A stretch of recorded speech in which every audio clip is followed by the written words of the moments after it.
Muy buenas tardes, tengan todas, todos y todes bienvenidas, bienvenidos a este su espacio de aprendizaje conjunto, espacio que nos permite compartir saberes, que nos permite tener una interacción completa y sobre todo transformar de raíz todas esas aquellas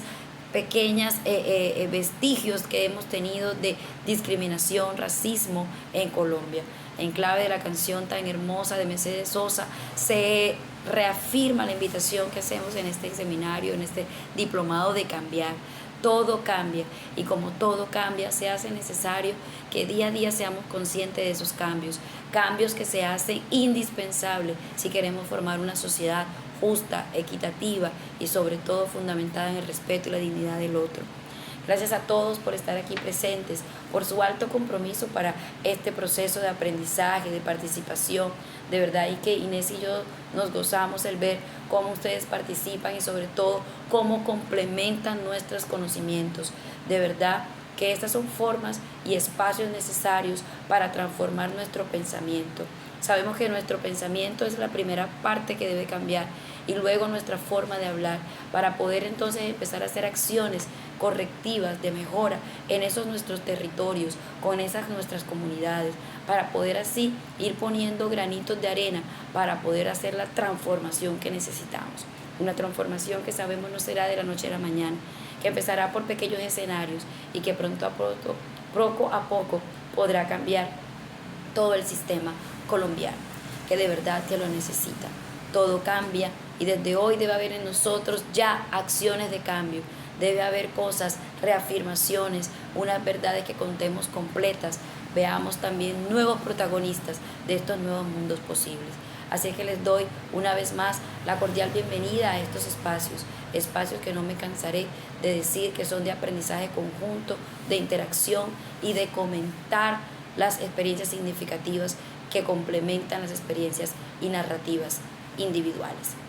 En este orden de ideas, queremos entonces expresarles en el día de hoy que trabajaremos primero con un recorderis, este recorderis de lo que hemos estado trabajando en otros momentos de este diplomado. Ya hasta hoy comienza nuestra tercera semana de diplomado, una tercera semana en donde hemos sin duda alguna tenido muchísimos aprendizajes. La semana pasada aprendimos sobre las guajibiadas, un tema que nos causa un poquito de escozor ver cómo todavía se vivía hace poco aquí a la vuelta de la esquina unos procesos tan fulminantes, tan atroces como era la cacería de indígenas. Creo que eso fue uno de los aprendizajes más significativos que pudimos tener, al lado del reconocimiento de la multiculturalidad y de la normativa que se ha hecho indispensable dentro de estos procesos de acciones afirmativas. Acciones afirmativas que, si bien hemos visto, se ven en nuestros pequeños entornos, en la cotidianidad, también debemos reconocer que han sido esfuerzos de parte del gobierno nacional hacia los grupos que han sido minorizados durante muchos años, durante los procesos de poderes hegemónicos. Hemos visto también cómo los impactos que puede causar en la sociedad de estas acciones afirmativas, si se hacen coherentemente. Vemos también que aún dentro de estas acciones existe un conjunto de normativas que están diseñadas para poder de alguna manera salvaguardar los patrimonios, pero también la vida y la integridad y dignidad de los pueblos minorizados. Pero vemos que dentro de esas normativas siguen existiendo muchos vacíos, muchas inconsistencias e incluso grietas en donde se cuelan por allí algunos tipos de raíces de discriminación. Entendimos también a través de las sentencias de la Corte Constitucional cómo el camino está largo, cómo a pesar de que existen normativas, aún se siguen presentando una serie de acciones y actitudes que no deberían estar viéndose en un país cuyo potencial es diverso y cuya afirmación constitucional nos declara como un país multiétnico y pluricultural. Hemos también, a partir de las clases anteriores, visto cómo el conflicto armado se convirtió en un punto decisivo para no solamente la vulneración de los derechos de las comunidades, sino también mirar cómo estos conflictos agudizaban la discriminación en Colombia. Mirábamos cómo, a pesar de que los pueblos étnicos han tratado de sobrevivir y han sido resilientes,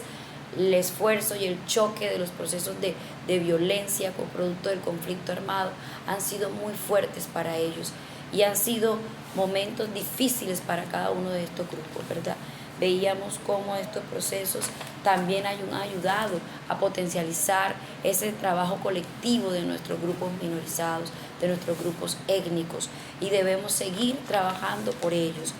También veíamos cómo todos estos procesos han destruido los proyectos de vida con relación al problema de violencia, ¿verdad? Los proyectos de vida, y no se han permitido hacer unos análisis claros acerca de cuáles han sido los impactos que se tienen hoy en día después del postconflicto sobre los grupos étnicos, porque aún nos contaban muchos de los participantes que aún habiéndose firmado algunos acuerdos, algunos tratados, se siguen evidenciando en los territorios problemáticas, se siguen evidenciando dificultades que nos están de alguna manera contribuyendo a ahondar en las raíces de discriminación y a las raíces de racismo en nuestro país. Importante también destacar que todos fuimos muy participativos durante las clases anteriores, que cada uno de nosotros aportó desde nuestros territorios las experiencias, las actividades que se realizan para poder contrarrestar algunos tipos de violencia. Digamos que en algunos momentos se suscitó algún tipo de discusión sobre cuáles eran esas acciones reparadoras y si realmente llegaban a los grupos que debían llegar, y veíamos cómo esos insumos de becas, todo este tipo de reconocimientos que se les dan a las comunidades que han sido víctimas del conflicto armado muchas veces se desvían, y que también entre los mismos grupos existen divisiones que no permiten que estas ayudas, estas salvaguardas lleguen a los destinos que deben ser, ¿verdad? Entendimos pues que todos los modelos bajo los cuales estamos nosotros trabajando nos invitan a la participación, al cambio, a la transformación, pero que hay obstáculos de carácter estructural, obstáculos históricos que aún nos siguen impidiendo poder seguir adelante. Las acciones afirmativas se convierten en un tema importante, y junto a esta canción que nos decía Mercedes Sosa del cambio, de la transformación, qué importante es que nosotros seamos capaces de comprender que debemos cambiar y que ese cambio surge de nuestra mente y que luego debe pasar a una concreción a partir de nuestros hechos y palabras. Unas palabras que deben ser modificadas, unos discursos deben ser cambiados, deben ser modificados en nuestras casas, en nuestras escuelas, los discursos con los que hemos crecido, y debemos contar la historia como debe ser. Estas fueron acciones que nos invitan a dejar a un lado las raíces de discriminación y avanzar hacia una Colombia más justa, reconociendo, y otro término que trabajamos, al otro, ver el otro, generar eso que hemos hablado desde las primeras clases, que es la empatía, siendo empático, ponernos en los zapatos del otro y también reconocer cuál ha sido su papel protagónico y su papel también de contribuyente a esta formación cultural e multicultural que tenemos en Colombia. Para el día de hoy tendremos nuevos aprendizajes, y uno de los aprendizajes que más nos llevamos es que en la cooperación de los saberes podemos rescatar grandes aprendizajes, y podemos llevarnos también unos aprendizajes que transformen nuestros constructos y nuestras mentes. Y eso es lo que hoy queremos invitarles a seguir trabajando con muchas ganas, con mucha participación, con mucha entrega, pero también con acuerdo a nuestras realidades, para poder entonces entenderlas y luego contribuirnos para la mejora continua. Muchísimas gracias, y ya les doy entonces indicaciones para la primera actividad del día de hoy.